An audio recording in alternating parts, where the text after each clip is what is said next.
Wednesday afternoon to you. Thank you for joining us. I'm Alex Wilson. I'm Dave Schwartz. A pleasure. Well, many of our big weather stories are along and ahead of a cold front that's spreading across the country, actually from Maine all the way back into Texas and New Mexico. Now, it's already delivered relief from the heat in the plains, in the Midwest, in the Northeast, whereas Boston, for example, officially reached heat wave status today. Blessed relief is on the way also. We'll tell you when to expect it. Let's begin with the rain, the thunderstorms along that front, because some of those storms have been powerful.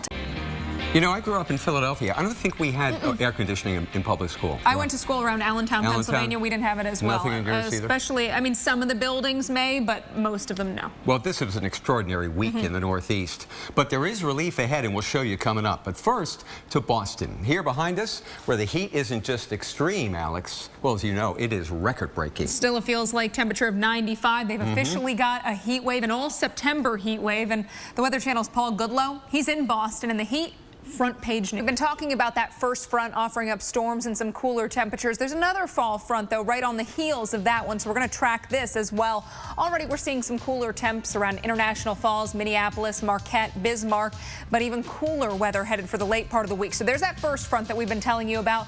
A second front late week is going to be dropping into the northern plains, upper Midwest, and then working all the way down towards the southeast. So we'll be talking about cool air on the order of 5 to 15 degrees below average for high temperatures this weekend. And keep in mind, places like St. Louis in the 90s last weekend. Wait till you see what they have this coming weekend. 5 to 10 degrees below average in Minneapolis, International Falls, and Bismarck. International Falls, you're going to be stuck in the 50s. I mean, it's going to be brisk out there. Friday, we've got 66 in Des Moines, 73 St. Louis, 63 Chicago. So Chicago, you'll already feel that fall feel to the air by Friday. On Saturday, Nashville, highs in the upper 60s. Same for St. Louis, Little Rock at 76, mid-70s for Atlanta. So those highs 10+ degrees below average. Cincinnati and Detroit only in the mid-60s. On Sunday, we've got low to mid-70s in Nashville, Memphis, Atlanta, and St. Louis. Upper 70s for Charlotte, mid-70s D.C. and hey, New York, after you've been in the 90s,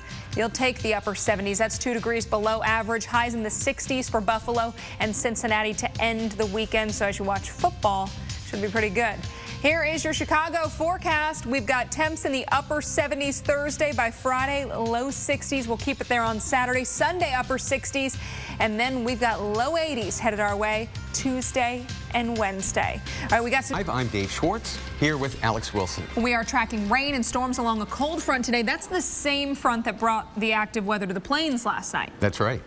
Well, we are back with a Weather Channel exclusive in Alaska. NASA is on a mission to smell the land as carbon emissions increase with the thawing permafrost. Isn't that something? Yeah, smell the land. Well, our very own Dave Malkoff takes a look at the first of its kind mission.